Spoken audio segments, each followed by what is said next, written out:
Interrompemos sua programação para um boletim urgente. Vikings espartanos com canhões de plasma assolam a face da Terra. E com esse cataclisma, parece que o único local seguro é o Bibliobunker. Life could be a dream, life could be a dream. Do, do, do, do, shaboom. Senhoras e senhores, aeronaves e planadores,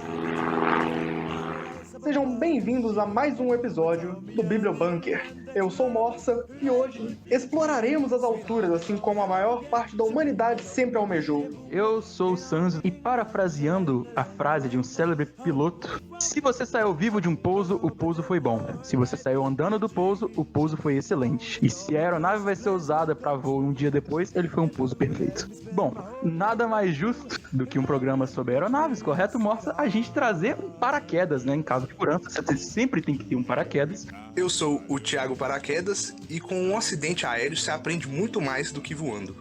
Eu aprendi uma coisa na vida que isso é papo das pessoas que falham.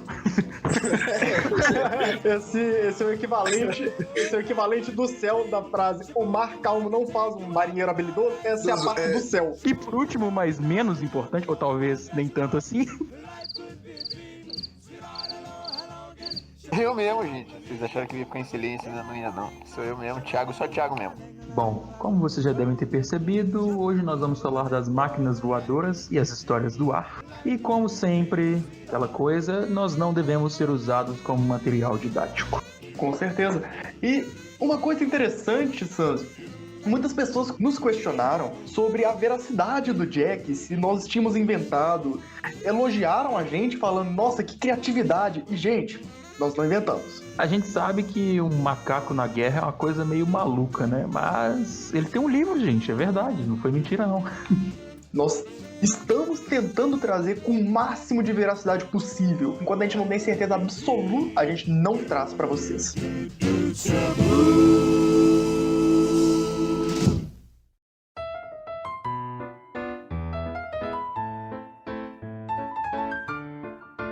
Eu queria já começar puxando para vocês com a maravilhosa criação da aeronáutica, por assim dizer, a evolução, de onde ela saiu, o que evoluiu até se tornar o que nós conhecemos hoje. A maioria das pessoas deve saber isso. Leonardo da Vinci tinha um projeto equivalente ao helicóptero, que ele chamava de pombo, traduzido para o português, lógico. Basicamente, foi o primeiro projeto de um veículo que conseguia levantar, pousar, se mover sozinho, sem ter a ajuda de fatores externos. Ele conseguia, teoricamente, porque nunca foi construído, alçar voo e pousar sozinho. Não é de hoje que nego tá tentando voar, né? Desde sempre, todo mundo tenta fazer uma coisa ou outra. E a verdade é que, se Deus quisesse que o homem voasse, ele deixaria as passagens mais baratas, né?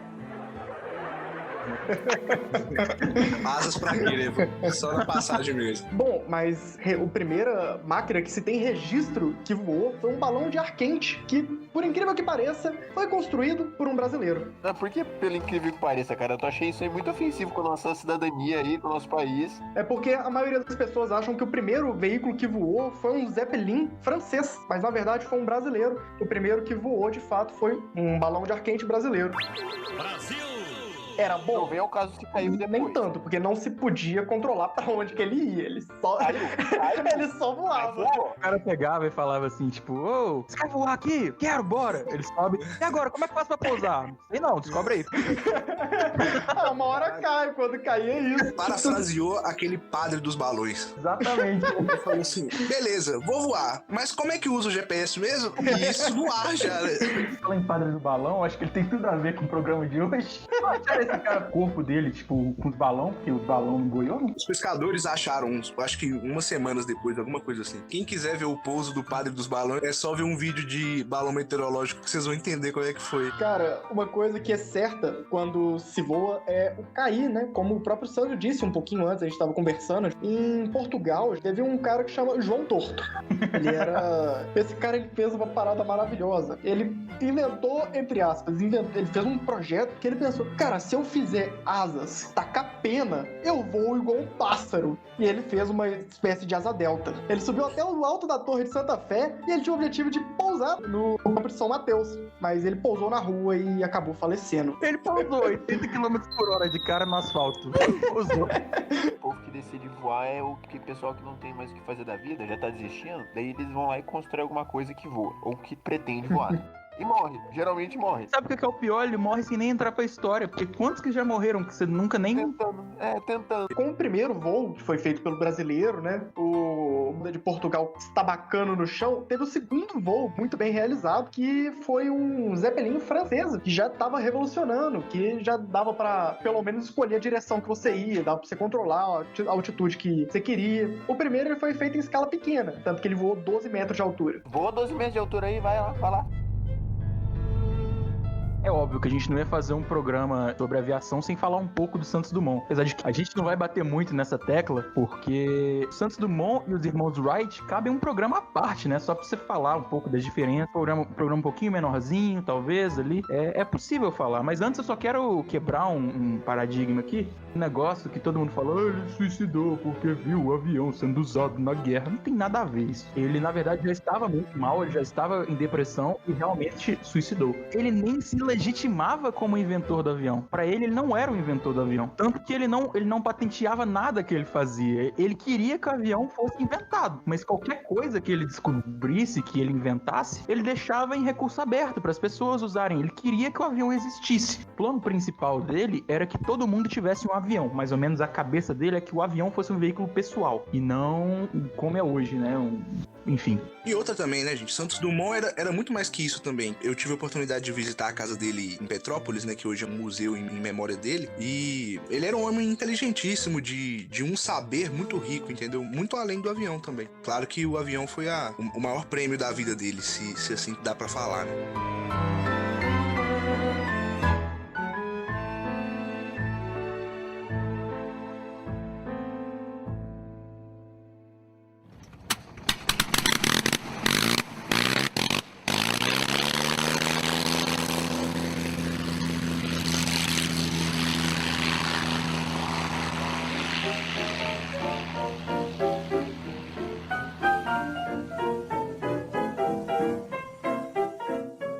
Aproveitando que a gente ficou devendo no último episódio, né? Falar um pouco sobre um dos maiores pilotos de todos os tempos, Manfred von Richthofen, né? O Barão Vermelho. Para começar, que o Barão Vermelho ele era polonês. Hoje em dia, onde é a Polônia, o lugar onde ele nasceu.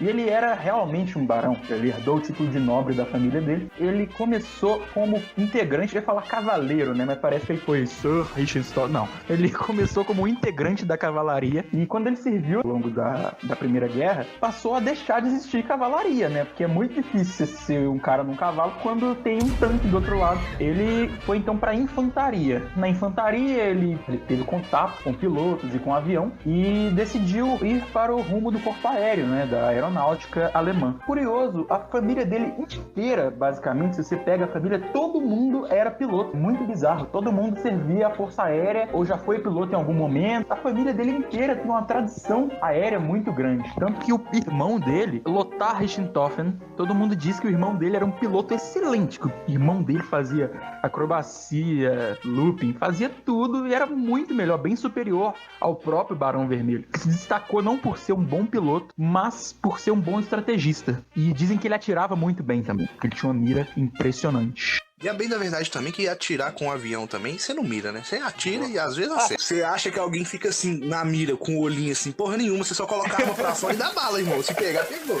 Ele subiu muito rápido na carreira porque ele tinha muitas kills, tinha uma mira muito boa. Ele começou a ter um ego tão inflado que ele mandava fazer uma medalha de prata pra cada avião que ele derrubasse. Até que chegou num momento onde a galera que fazia as medalhas pra ele falou: cara, não tem mais prata na Alemanha. Para de matar, cara, você é burro, a gente perde a guerra, mas você para de matar, caralho. Isso foi tão difundido na aeronáutica alemã, começaram a usar esse método de toda vez que um cara derrubasse uma aeronave, davam uma medalha pra pra ele de prata. O cara lançou uma modinha, acabou aí bando com a prata alemã. A morte dele é muito controversa. É sabido que ele tomou um tiro de um quadrão israelianos. Guerra é uma confusão do caralho, né? Olha só, ele tava perseguindo aviões canadenses, foi abatidos por australianos. Na verdade, ele tomou um tiro, não foi abatido, e pousou o avião. Só que quando ele pousa o avião, ele não sobreviveu. Ele tinha tomado um tiro muito feio no torso e acabou falecendo. O avião dele, né, acabou virando uma peça incrível. Todo mundo queria um pedaço e ninguém mais tem um avião por completo. Você só acha réplicas. A coisa mais completa que se tem é o Museu Canadense, que tem o banco. Olha que curioso, o Barão Vermelho não usava os aviões vermelhos. Ele usava os aviões padrões alemães, são aqueles meio marronzinhos. Por causa de ele ter tomado uma certa fama de Cavaleiro Vermelho, Diabo Vermelho, era simples esses apelidos, e mandaram construir pra ele um Fokker, que é um avião triplano vermelho, que ele usou durante poucos meses, porque ele morreu.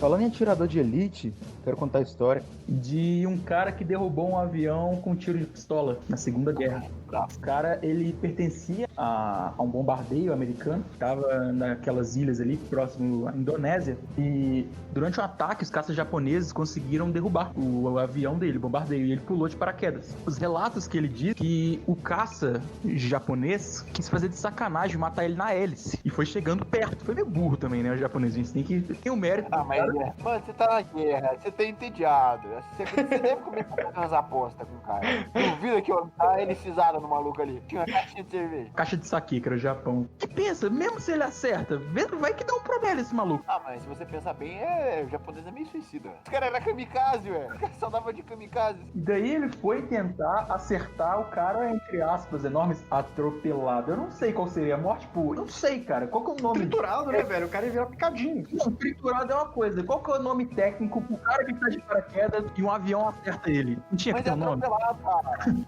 Atropelado, ok. Ele queria atropelar o soldado americano, só que o soldado americano, a reação dele foi sacar a pistola e dar um tiro. Não, outro burro também, né? Tá vindo um avião na sua direção, um avião zunando assim, ó. O que você faz? Pega a pistola e atira? Não, você corre.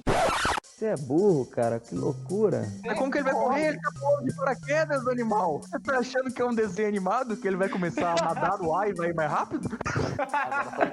Agora faz mais sentido a história. E como que você achou que o cara ia atropelar ele com a hélice? Você achou que era o quê? Sei lá, O cara pousou e foi pra cima dele. Você viu o cara pôr paraquedas no avião, veio atrás? Gente, eu tava imaginando a cena mó fora do cara de paraquedas e o cara vindo com um avião atrás. Agora eu tô imaginando um avião pousando, o cara pousando com paraquedas, correndo e o cara guiando o avião no chão, correndo atrás também. Falei, que merda. Que merda, né? O cara pulou, ele sacou a pistola e começou a dar tiro. O cara mesmo falou, eu nem mirei, maluco. Eu sapequei bala no avião pra ver o que acontecia. Confiança, né? Esse cara é confiante. E ele disse que o avião foi na direção dele, foi caindo e caiu. Que ele percebeu que possivelmente deve ter matado o piloto. Tava meio fudendo. O pior é que ninguém acredita. Eu não acredito que você acredita nessa história. Ele foi computar e realmente a galera não acreditou nele. Até que acharam um destroço de avião e o piloto. E fizeram a ciência forense e descobriu que o piloto tinha morrido com tiro de pistola. E todo mundo, mas que porra é essa? Como é que o piloto no ar, no acidente aéreo, a morte dele foi de tiro de pistola? E aí pegaram um paralelo com essa história do piloto americano e contaram aí que realmente aconteceu, né? O cara desesperou, sapecou bala e deu certo. Nossa, mas é pior que piloto japonês é uma desgraça, né? Os caras tão cagando pra se vão morrer. Japonês na guerra tá cagando pra tudo. Fala, foda-se. Nossa, tem uma história, eu não lembro o nome do piloto, mas esse piloto, eu acho que ele tinha problema de visão quando ele entrou pra aeronáutica. Teoricamente ele não podia ser piloto, mas um dia o cara, meio que o supervisor dele deixou ele fazer tipo um teste. O cara foi lá e, tipo, foi muito bem, tá ligado? O japonês era piloto? É, tinha um japonês piloto aí que, tipo, ele tinha um problema de visão nos olhos. Redundância, pleonasmo, tautologia, subir pra cima. Teoricamente não ia poder pilotar. Daí ele ficava enchendo o saco toda hora do supervisor pra ele pegar um avião. O cara um dia falou, foda-se, vamos fazer um teste. Só pro cara parar de encher o saco, tá ligado? Que porra de Daí o supervisor cara- é esse que o cego virou e falou, deixa eu pegar o Não, avião? não é Porra, cego, vai era lá. o cara tinha, tipo, sei lá, 70% da visão, alguma coisa assim, totalmente cego. Cara, esse supervisor, ele pensou, tipo, pega lá, se cair, morre, resolve o problema. É, para de encher o saco da porra também. Mas daí o cara foi muito bem no teste, como virou meio que piloto oficial. Daí numa batalha aérea, assim, entre aviões, Não, que loucura. acertaram o avião dele, o avião, tipo, os destroços voaram no olho dele, o cara perdeu a visão total de um olho, o outro ficou, acho que, em 30%. Daí ele disse que ele ficou procurando uma ilha inimiga pra ele tacar o avião pra se matar e matar uma galera junto. Mas daí ele, sem querer, encontrou a própria base. Porque ele não sabia.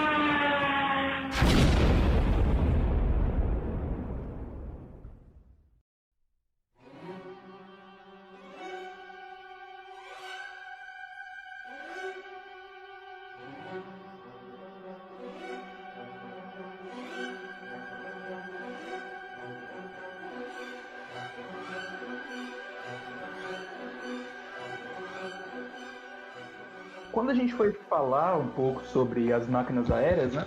A gente perguntou, o que nós vamos falar, o que nós vamos falar? E eu separei um tema especial pra um cara Helicóptero. que ele acredita que helicóptero é um delírio coletivo. É, exatamente isso aí. Pra ele, helicóptero não Não faz funciona. sentido. Não faz sentido. Essa é a razão da vida dele, provar pras pessoas que helicóptero é um delírio coletivo. E é por isso que eu te mandei pesquisar sobre helicóptero. Tá certo. Então, o helicóptero começou a ser desenvolvido no começo do século XX, na primeira metade do século XX, mas ele só foi terminado na segunda metade do século XX, certo? Ele foi meio que esquecido. Ele, igual o Márcio falou anteriormente, ele foi pensado por Leonardo da Vinci há muito tempo, mas era muito abstrato a ideia. E no final do século XX ele terminou de ser desenvolvido. E por que eu acho que não faz sentido nenhum? A bagaça é uma caixa de ferro com duas pás em cima, que gira e voa. Não faz sentido. Ela começa a girar. Não é nem... Não, avião tem uma turbina do tamanho do caralho que você colocar alguma coisa atrás e sai voando. Helicóptero não, helicóptero... O legal é que o Thiago fez a descrição exata. Se você trouxer um Neandertal de pedir pra ele falar o que é um helicóptero, bola de metal com duas pás. Foi o que ele falou. Sério, não faz sentido. Ele começa a ir pra cima, entendeu? Aí o avião tem que pegar um puta impulso pra começar a voar. Do nada do caralho, aquela pista de 170 km pro avião começar a voar, o helicóptero só levanta. Não dá, não faz sentido. Eu pensei na minha cabeça aqui, uma cena que eu vi, uma filmagem da FAB, que eles foram fazer um mapeamento dos indígenas que ainda não tiveram contato com a sociedade. Eu tô imaginando muito o Thiaguinho segurando um arco e flecha e mirando pro helicóptero. Como é que essa porra voa? Como é que isso voa? Deixa eu ver se existe, deixa eu ver se minha flecha pega lá. Outra coisa, quem que teve a brilhante ideia de entrar nisso aí pra testar? Se for verdade, pensa comigo. Tem uma caixa de metal, o cara vê duas pazinhas em cima, meio frágil, claramente ficar balançando, não é resistente àquilo, claramente. Fala assim, entra aí e testa pra ver se voa. Fala, não entra. Aquele episódio de Simpsons, eu não sei se vocês viram, que eles chamam os melhores alunos pra andar de helicóptero, e é só um ônibus disfarçado de helicóptero. Então, eu acho que todo mundo é igual o Ralph, que continua fazendo de helicóptero. Essa discussão já tá perdida. Mas, de qualquer forma, se existir, os helicópteros são muito úteis, teoricamente, né? Eu ainda acho que ou é uma projeção. O legal é que toda frase que ele vai falar, ele não vai falar assim, a polícia usou um helicóptero, a polícia talvez usou um helicóptero. Eles deram um jeito de projetar essa imagem no céu. Ô, Thiago, uma coisa que reforça a sua teoria é que, eu não sei se vocês viram, no mês passado, um jornal, ele virou e falou, olha lá, nossas imagens aéreas e não sei o quê. E eles tacaram um barulho de pá de helicóptero na edição. E eles tacaram esse som. Só que a emissora concorrente também tava lá. E eles receberam a informação que tinha um helicóptero sobrevoando. E não tinha! Eu tenho uma dúvida. Se o helicóptero não existe, o barulho do helicóptero é o quê? Aí que tá, cara. O que é o barulho do helicóptero? Então pode ser tambor acelerado, entendeu? Se você pegar uma batida... Escuta aqui, ó. Na edição você consegue fazer o barulho de helicóptero. Você pode pegar o Zé Ramalho cantando chão de giz e transformar num helicóptero. É isso que você tá me dizendo, então. Exatamente, cara. Na edição você consegue fazer o que você quiser. Por que você acha que não existia helicóptero há muitos anos atrás? Porque não tinha tecnologia pra eles inventarem o som de helicóptero. Assim que eles conseguiram tecnologia capaz de editar o som de helicóptero, eles falaram, nossa, criamos uma caixa que voa. Que conveniente, não é mesmo?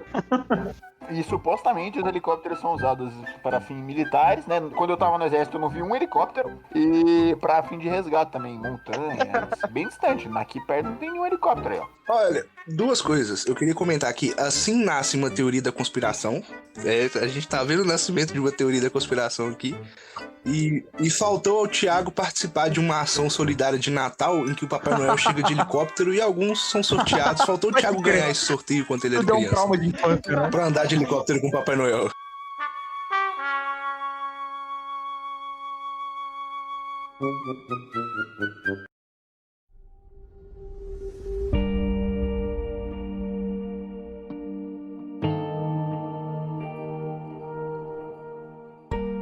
Eu vim como soldado da desgraça aqui hoje, né? Vim falar das coisas ruins. Paraquedista do apocalipse. Se no apelido o cara já tem um paraquedas, é porque já deu bosta e já teve que adicionar. Eu separei algumas histórias aqui que eu acho interessante, que tem alguns detalhes a contar. Eu vejo um canal no YouTube que é o Aviões e Músicas do Lito, que ele é um mecânico de aviões. Ele usa uma frase que eu gosto bastante aqui: um acidente aéreo, ele é decorrente de vários elos de uma corrente. E quando essa corrente se fecha, se forma um acidente. O primeiro que eu separei aqui foi de um livro que eu até li recentemente, não li por completo, vou assumir, li só a parte que me interessava, que era do acidente. Eu aconselho a leitura do livro até, ele chama O Voo Sem Volta, ele foi escrito pelo copiloto, então você já vê que deu bosta, mas não foi tanto assim. Que era a história do Varig 254, que foi ali pro final dos anos 80, início dos anos 90, eu não vou lembrar certinho. Foi um voo, a rota dele era Marabá-Belém. Ele saía de Marabá e iria até Belém. Ele pousou na selva amazônica e morreu uma pessoa só durante o pouso. Um cara que, tinha bebido a bordo, tava meio loucão, não queria sentar os assentos e, se fudeu, entendeu? O pouso foi consequência, né? O cara já tava perdido. Mas aí, resumindo a história assim, pra não ficar tão chato, nas cartas de navegações que foram entregues aos pilotos, tava uma direção de proa 0270. Pensa na cabeça de vocês, o número escrito 0270. Se você fosse o piloto, qual seleção você faria ali no seletor de proa? 270. Todos errariam, então, e aconteceria a mesma coisa. Foi uma mudança que eu não sei se a Varig tinha feito nas cartas de voo dela e que não tinha sido passado para todos os pilotos. O que eles fariam? Em vez de você anular o 0 à esquerda, né, que é que não vale nada, você tinha que o da direita. Mano, por que Então, eles só fazem isso? Os caras do avião aí, ó, os caras é burro, os caras inventam avião e não sabem nem escrever os números. Aí foi um padrão muito, muito burro, pra falar a verdade, que eles utilizaram. Imagina um transferidor aí. Olha a diferença que tem entre o grau 27 e o grau 270. Olha a merda que ia acontecer. Em vez do voo voar pro norte, Marabá-Belém, ele voou em direção à selva amazônica. Aí, irmão, fudeu. Foi uma sucessão de erros. Assim, você vê que tudo poderia ser evitado. Por isso que eu falei no início que a gente aprende muito com o acidente. O piloto se negou a voltar, que era o mais simples a fazer ali, porque se você não chegou no destino, você dá 180 graus e volta, você vai voltar de onde você veio. E ele ficou procurando Belém, achando que ia chegar a Belém, não chegou, porque ele só tinha selva, ficou sem combustível. E vocês podem pesquisar no YouTube, pesquisem Varig 254, que é o número do voo, que vocês vão ver o áudio do piloto, do comandante, se despedindo dos passageiros.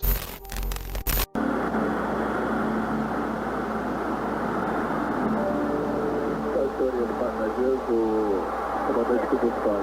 Tivemos uma pane de desorientação do nosso sistema de bússola.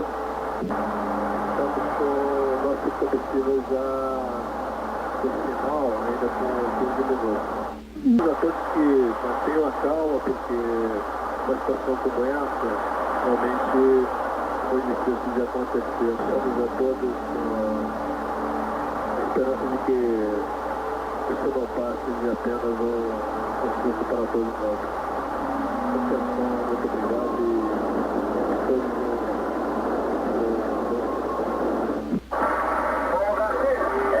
você nunca pediu para Belém por quê?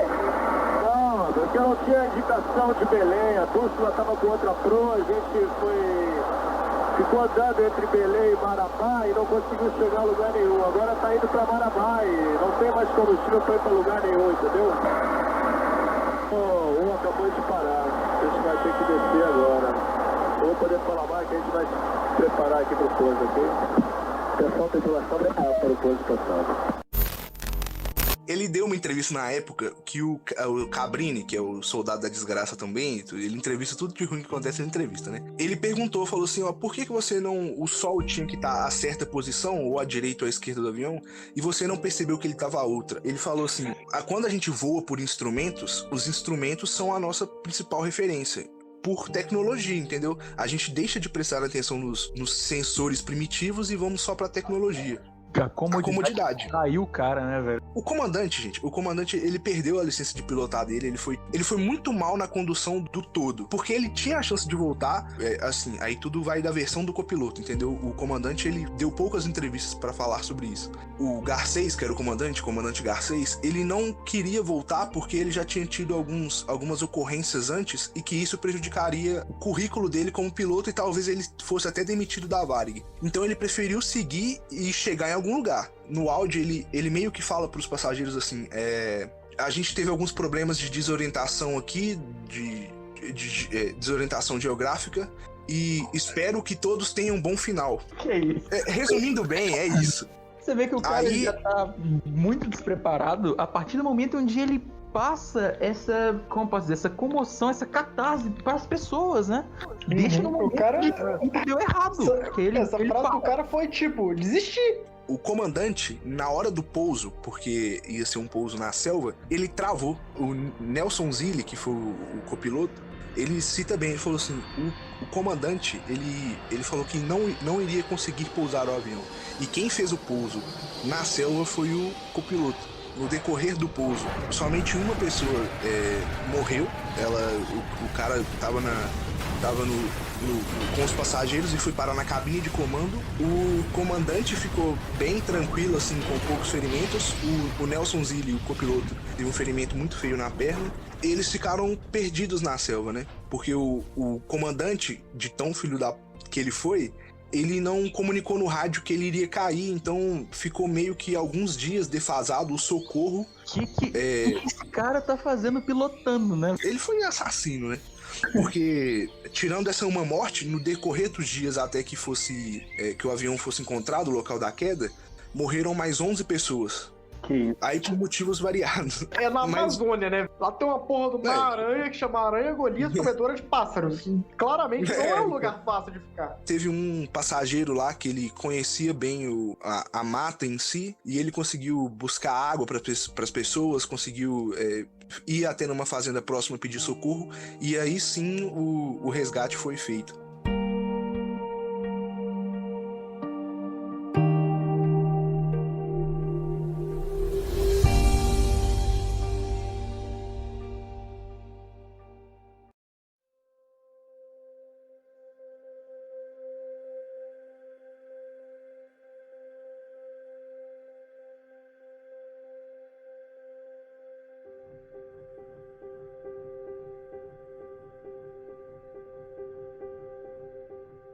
Algo que comoveu completamente o país, não só o país como o mundo, foi o voo da Chape, né, cara? Chapecoense, que aconteceu aquela fatalidade. E então, Paraquedas, você que é o nosso paraquedista do apocalipse, o que exatamente você tem pra dizer pra gente? Então, esse eu trouxe porque é mais recente, aí eu acho que a gente pode discutir mais. O voo da Chapecoense, pra quem não sabe, ele era pra ter sido feito em 2 etapas, que era saindo de Chape, indo pra Santa Cruz de la Sierra e depois pra Medellín. Se eu não me engano, pode ser que eu esteja errando a ordem aqui.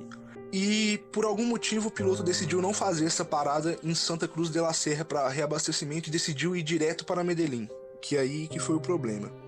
Mas eu trouxe esse aqui, eu não vou trazer com uma riqueza de detalhes tão grandes, porque assim, ele foi mais recente, vocês vão lembrar o que aconteceu.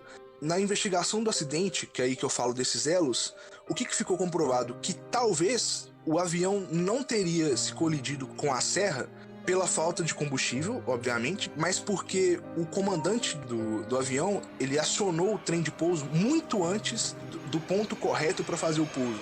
E isso provocou um arrasto aerodinâmico muito maior e que fez o avião perder sustentação porque já não tinha mais força propulsora.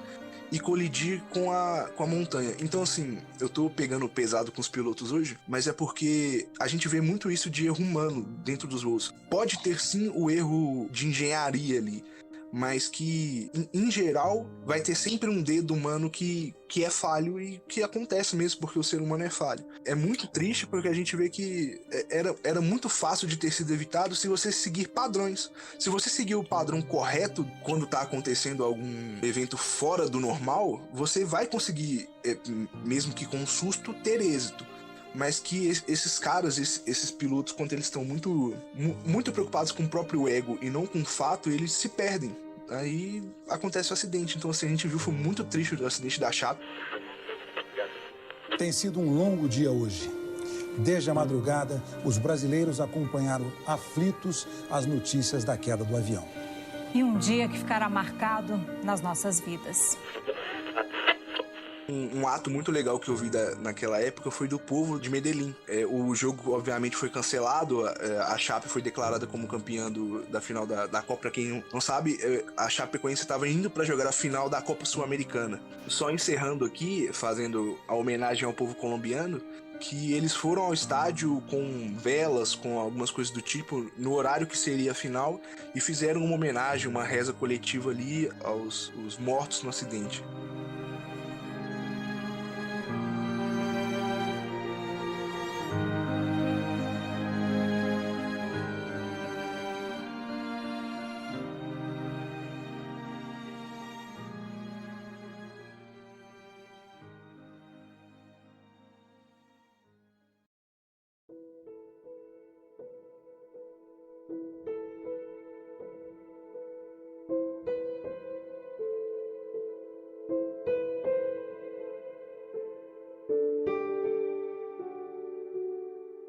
Paraquedas, você tinha comentado comigo que você tinha mais um acidente na manga? Qual que era? É o acidente do Milton Terra Verdi. Ele era um brasileiro do sul do país, eu não vou lembrar o local exato, mas que ele decidiu, junto ao cunhado dele, fazer um voo pra Bolívia. Usar drogas, claramente os caras queriam usar droga.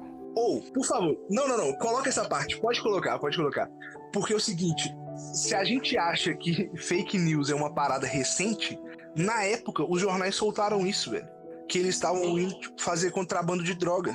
Eles pegaram Cessninhas 140 e decidiram fazer essa viagem, tipo, meio que sem pé nem cabeça. Eles fizeram um planejamento de voo muito porco, não tinha nem um aeroporto no destino para eles pousarem. Eles iam pousar numa estrada, para ser exato. Eles começaram essa viagem no dia 29 de agosto de 1960.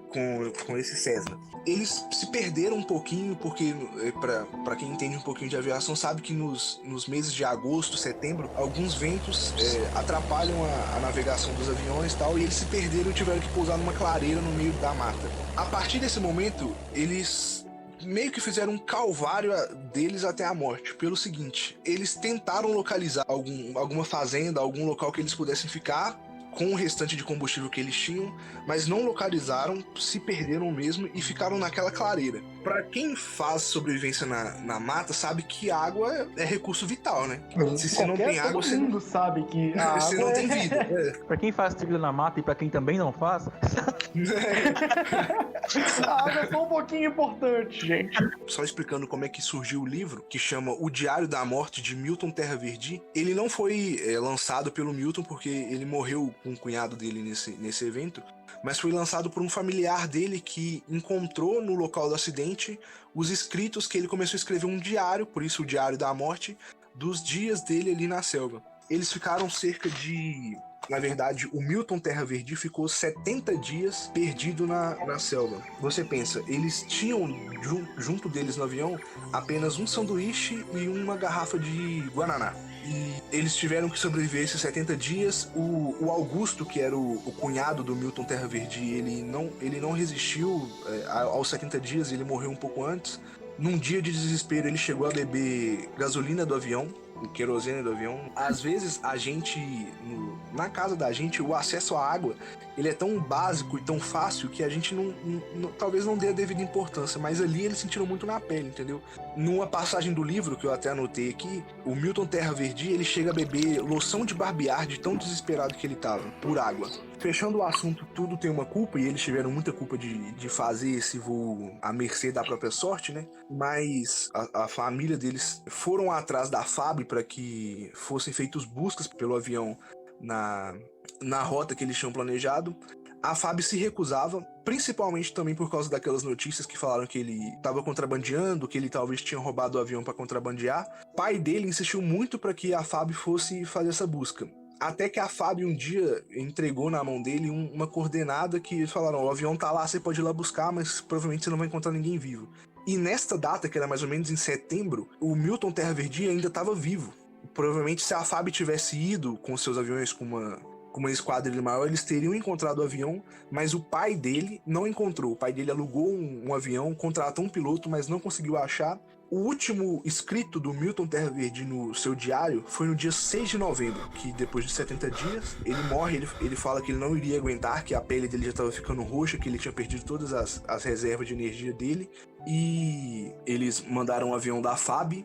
No dia 21 de dezembro, eles acharam o corpo em decomposição do Augusto e do Milton Terra Verde meio que já decompondo, mas não tão destruído assim, com as mãos sob a cabeça, como se estivesse dormindo, e com as folhas do seu diário sobre as pernas. Quem quiser tentar ler o livro nesse PDF da internet é só procurar, porque esse livro não é mais uma edição corrente, ele já meio que aposentou, então assim, é muito difícil achar, num preço muito exorbitante, mas a leitura é muito rica pra gente entender a cabeça da pessoa numa situação tão extrema, entendeu? É muito triste o relato dele quando o cunhado morre, que ele fala assim: meu cunhado bebeu a gasolina do avião e eu acho que ele não vai aguentar e vamos morrer, entendeu? Então assim, é uma leitura pesada, mas que ensina muito pra gente e também mostra que mesmo o acidente acontecendo, o erro acontecendo ali, a gente tem alguns meios de evitar e também de tentar contornar isso. Talvez se a FAB tivesse atendido o pedido do pai muito antes, teria encontrado ambos vivos e isso não passaria de uma história de família e não ficaria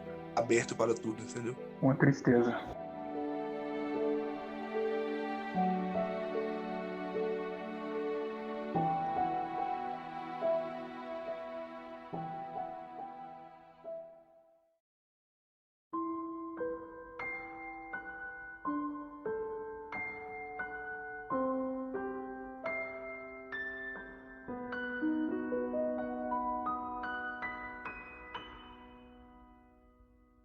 Eu queria trazer uma história também. Todo mundo deve ter ouvido falar, pelo menos por alto, assim, na época, do voo da Malásia. Vocês lembram disso? Em 2014.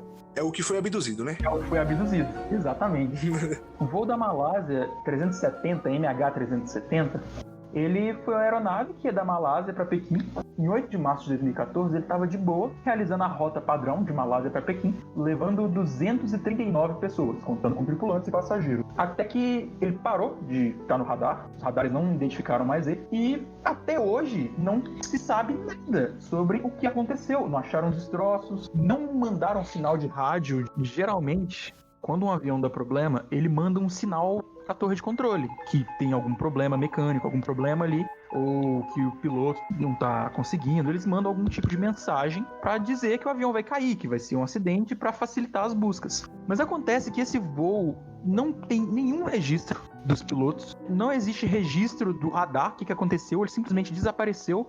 Para vocês terem ideia, o pouco que se sabe dele é por imagem de satélite. Eles conseguem ver o avião no oceano, sobrevoando o Oceano Índico.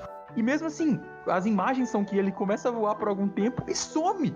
Para vocês terem ideia, o governo da Malásia, ele contratou uma empresa americana especialista em busca de destroços submarinos. Olha só que ramo, né? Se existe algum ramo comercial no mundo, o americano vai fazer. Enfim, uma empresa especializada em buscas submarinas e não acharam nada, não acharam nenhum pedaço, não acharam um destroço. Ninguém sabe se o avião explodiu antes de cair no oceano, se ele explodiu no contato com o oceano, se ele nem explodiu e só afundou. Mas, cara, é muito bizarro. É, como o Paraquedas falou, é o voo abduzido. É uma coisa que ninguém sabe até hoje, praticamente 6 anos depois do ocorrido, né? Porque foi em março de 2014. O que aconteceu? Ninguém sabe o que aconteceu. Então, Sanzio, os indícios que todo avião deixa, o rastro dele até o fato acontecer, indica que talvez o comandante ou o copiloto eles tenham suicidado. Pode ser que o comandante tenha neutralizado o copiloto e tenha feito parecer que foi um acidente mas que ele desliga o transponder, que é o sistema de comunicação por satélite do avião. Alguns dados que eles têm desse voo, para saber mais ou menos o rumo que ele tomou, foi de um sistema que a Malaysia não contratou, da Boeing, que era tipo uma comunicação de radar, que o avião ele envia ao vivo pro radar os parâmetros de voo do avião. Eles conseguiram fazer alguma localização por modelos matemáticos da posição em voo do avião, porque ele mandava esses dados para a base da Boeing e a Boeing falava, o avião não contratou isso aqui, então a gente não pode registrar essas informações, ele não foi pago para isso. Então as informações voltavam. A única triangulação que eles conseguiram fazer para tentar achar o voo foi a partir disso. Que aí eles descobriram que talvez o comandante ou o copiloto fez uma rota para passar na fronteira entre dois países, e a gente sabe que empurrar com a barriga funciona no mundo inteiro. Aí a força aérea de um país ficou mandando pro outro assim, tá na sua área. Ele falou, não, tá na sua.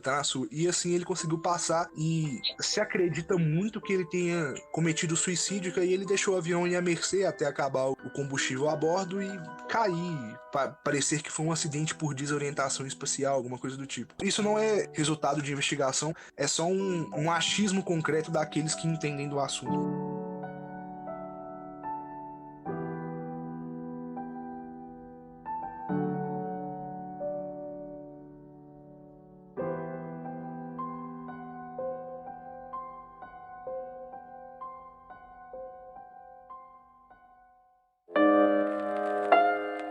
Então é isso, estamos pousando o nosso avião. Será que o pouso aqui foi bom? Como será que vai ser esse pouso? De vez em quando meio turbulento, assim. De vez em quando A famosa barrigada na pista.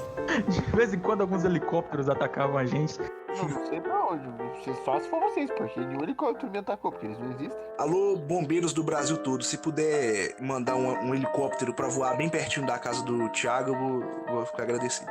Ainda bem que ninguém sabe onde eu moro e eles não existem. Considerações finais. Morcito, quais são suas considerações finais? Bom, caros ouvintes, nós sabemos que é um assunto bem amplo, a gente tem que deixar algumas coisas de fora, igual a gente deixou o Barão Vermelho no primeiro, a gente já trouxe aqui. Então sempre vai ter um assunto a mais ali. Se você sentiu falta de algum assunto, vai lá no nosso Instagram e passa pra nós, quem sabe não vira o próximo episódio. Exatamente, comenta com a gente lá no Instagram. Paraquedas, qual que é o nosso Instagram?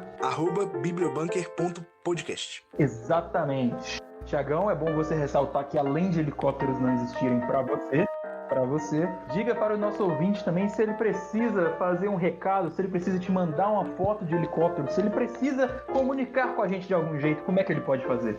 Então, galerinha, vocês podem falar com a gente, entrar em contato, mostrar a foto de um helicóptero que não existe pra mim e tentar mudar minha mãe, não vai dar certo, através do nosso e-mail, bibliobunker.podcast@gmail.com. Excelente. Mais alguma coisa? Fica aqui o meu pedido para que vocês me convidem para o podcast que o Thiago vai falar que a Terra é plana.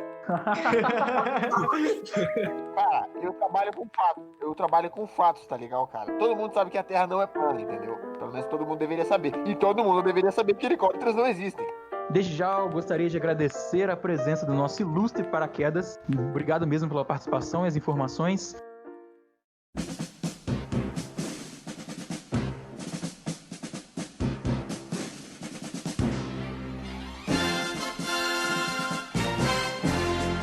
É chegado o momento tão esperado. Exatamente, Muckley. A nossa cerimônia de condecoração. Excelente. Para as pessoas que foram lembradas pela nossa postagem do Instagram. O primeiro dos nossos condecorados, @Raf_Dortas, o senhor Rafael. Receba a sua medalha Zé Curubu. Próximo condecorado, dê um passo à frente, por favor, senhor @Davi Raftopoulos de Oliveira. O nome dele é o arroba. Excelente, o nosso terceiro condecorado no dia de hoje, @FlávioPLVR. O senhor Flávio Pimentel receba a sua medalha Zé Curubu por ser malandro e participar com a gente aqui no Instagram. Nossa quarta condecorada de hoje é a senhorita @Ninsei_2.0, que, diga-se de passagem, é um anagrama malandro esse nome, hein? Eu quase não decifrei. E por último, mas não menos importante, o nosso medalhista muito especial. Não que os outros não sejam especial, mas esse tem uma característica marcante. @LoganShaw_Shaw, um doguinho que compartilhou a gente.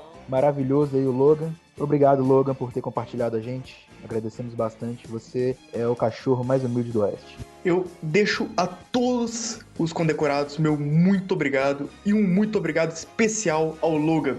Au. Exatamente. É válido lembrar que você pode ter tentado participar, mas infelizmente não marcou a gente, não pôs o arroba, ou até tinha demorado demais, porque afinal de contas a gente tem que recolher os dados, gravar e editar. Isso demora um pouquinho, então talvez você tenha colocado o seu nome tarde demais e não tenha sido lembrado na lista. Mas não se acanhe, no próximo episódio você pode ser lembrado, sendo medalhista mais uma vez. Sempre tem essa oportunidade.